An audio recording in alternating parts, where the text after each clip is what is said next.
BJP के साथ ही रहेंगे। हम तो पहले से कह रहे थे भाई, कौन उनको ले कौन रहा।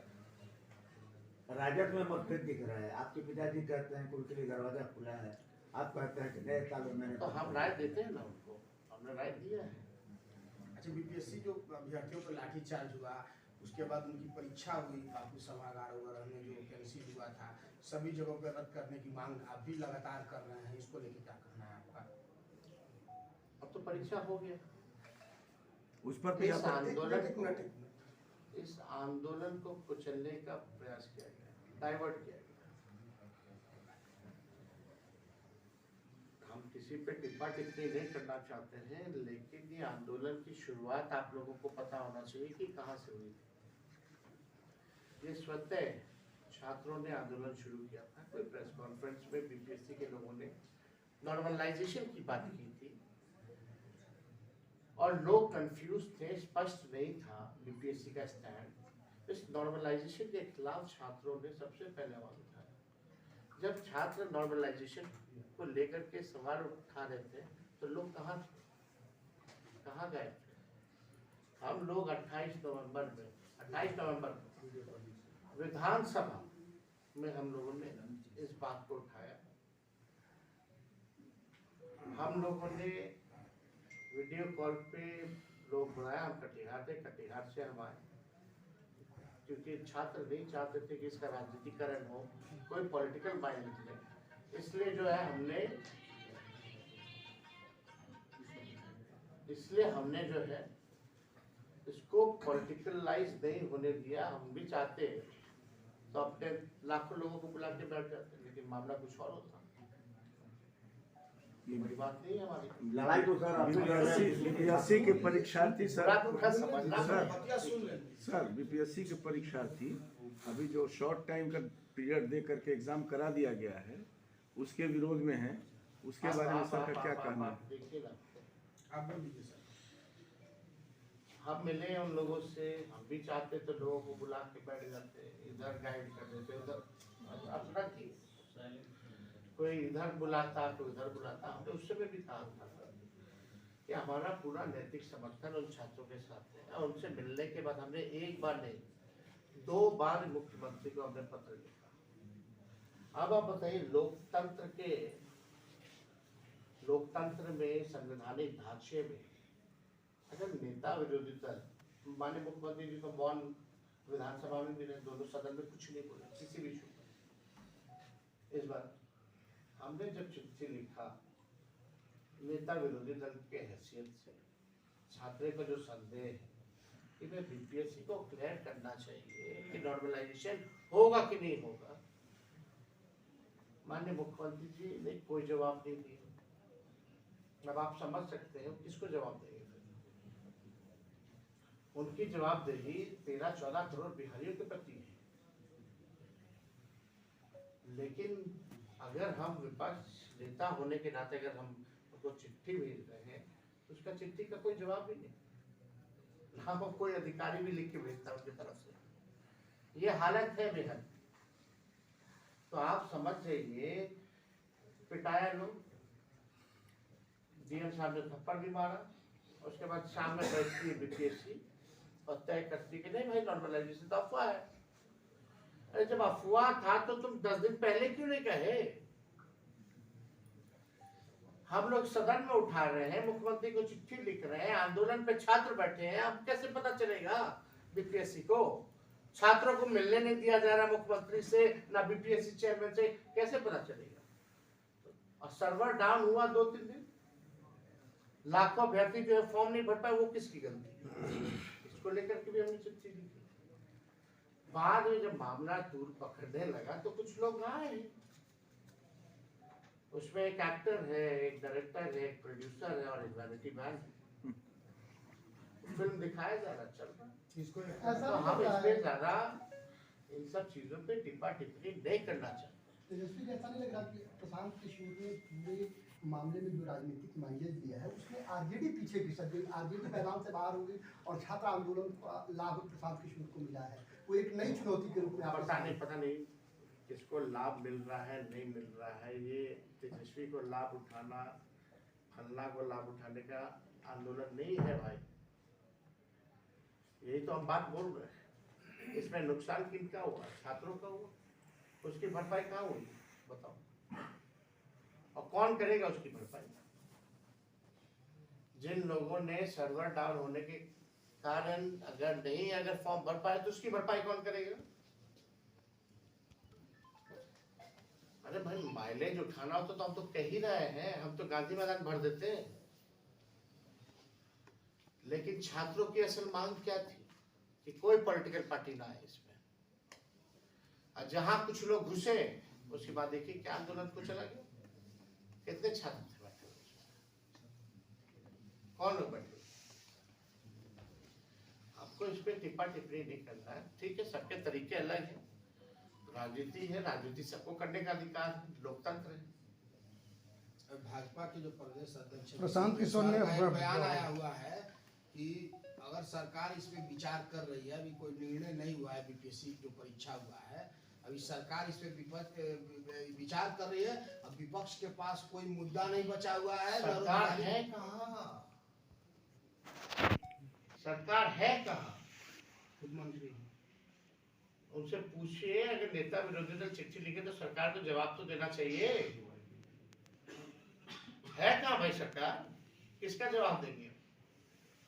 कौन क्या कह रहा है? जो मंत्री तो कोई वैल्यू है नीतीश जी के राज में? बीपीएससी अनशन के दौरान यादव को भी उन्होंने आह्वान किया था। आंदोलन नहीं रहा है, सिर्फ एक पार्टी का आंदोलन बन के रहा है। हाईजैक किया गया, इस आंदोलन को कुचलने का प्रयास किया गया। लाठी छात्रों ने खाया, डंडे छात्रों ने खाए, एफआईआर उन पे हुआ, कई लोग छात्र जेल गए। इसमें इसका कौन है? आप सब समझा विषय। अब बाप रे बाप, आप नहीं समझिएगा तो कौन समझेगा? सर, अभी आपने कहा कि 200 यूनिट हम फ्री देंगे बिजली, लेकिन स्मार्ट मीटर आपके सरकार में रहते लगाया जा रहा था, आपने विरोध नहीं किया।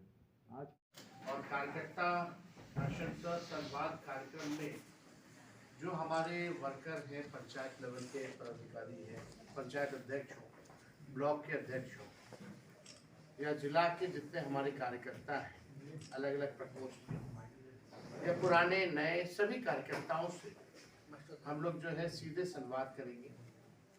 और मकसद यही है कि पार्टी की विचारधारा को मजबूत कैसे किया जाए, पार्टी को संगठन के रूप में और कैसे इसका विस्तार और मजबूती दी जाए।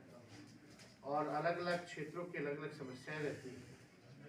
कैमूर जिले में 4 विधानसभा है, अलग अलग ब्लॉक, तो अलग अलग समस्या भी होगी, जिले की समस्या होगी। तो उनसे जो है कार्यकर्ता जो ग्रास रूट पे जो रहते हैं, वो सारी समस्याओं से भी हम लोगों को अवगत कराते हैं। और इसी के तहत हम लोगों ने तय किया, क्योंकि नीति आयोग की रिपोर्ट में आपने देखा होगा बिहार जो है गरीबी में, पलायन में और बेरोजगारी में नंबर 1 है। और 20 साल से यहाँ एनडीए की सरकार चल रही है। और सबसे बड़ा इशू जो है पलायन का है, बेरोजगारी का है, महंगाई से महिलाएं हर कोई त्रस्त हो चुका है। तो इसी के तहत जो हम लोगों ने तय किया, जगह जगह जाकर के, कई जगह कहना है स्मार्ट मीटर से लोग परेशान हैं, लैंड सर्वे दाखिल खारिज में जिस प्रकार से घुसखोरी हो रही है उससे लोग जो है बहुत परेशान हैं। ब्लॉक थाने में भ्रष्टाचार बढ़ा हुआ है, कोई किसी की सुन नहीं रहा है। इसी के तहत हम लोगों ने तय किया था कि हम लोगों की सरकार आई और महंगाई इतनी ज़्यादा है कि महिलाओं को घर चलाना मुश्किल हो रहा, बचत कुछ नहीं हो पाता। अपने पैर पे कम से कम खड़ी हूँ, आर्थिक न्याय और महिलाओं को हम लोग दें। इसलिए माई बहन मान योजना के तहत हम लोगों ने घोषणा किया है और ये प्रण है कि उन महिलाओं को सरकार बनते ही 1 महीने के भीतर इस योजना की शुरुआत कर दी जाएगी और हर महीने प्रति माह 2500 रुपये उनके खाते में जाएगा। इसी के तहत हम लोगों ने तय किया कि बिहार में बिजली जो है देश भर में सबसे ज़्यादा महंगा बिहार में बिजली मिलता है, तो 200 यूनिट फ्री में बिजली हम लोग जो है हर घर लोगों को उपलब्ध कराएंगे। जो वृद्धा पेंशन है, सामाजिक सुरक्षा पेंशन है, जो बगल में झारखंड में चले जाओ तो वहाँ 1000 रुपये है, यहाँ 400 रुपये मिलता है, और इस महंगाई में कोई मतलब नहीं है। तो इसलिए इसको 400 से बढ़ा करके हम लोग जो है 1500 रुपये करेंगे। आप देखिएगा हम लोगों ने जो कहा है वो किया है। आज कहीं भी चुनाव होता है तो वहाँ नौकरी की बात की जाती है, बेरोजगारी की बात की जाती है। बोला जाता है कि 10 लाख नौकरी दिया जाएगा, 20 लाख दिया जाएगा। कहीं भी प्रदेश में आप चुनाव देख लेते, इसकी शुरुआत बिहार से हुई। हम लोगों की सरकार नहीं बनी, कुछ सीटों से हम लोग रह गए, लेकिन जब 22 में दोबारा मुख्यमंत्री उधर से छोड़ करके इधर आए तो हम लोगों की जो महागठबंधन की सरकार जो 17 महीने चली, उसमें 5 लाख लोगों को हम लोगों ने सरकारी नौकरी दिया।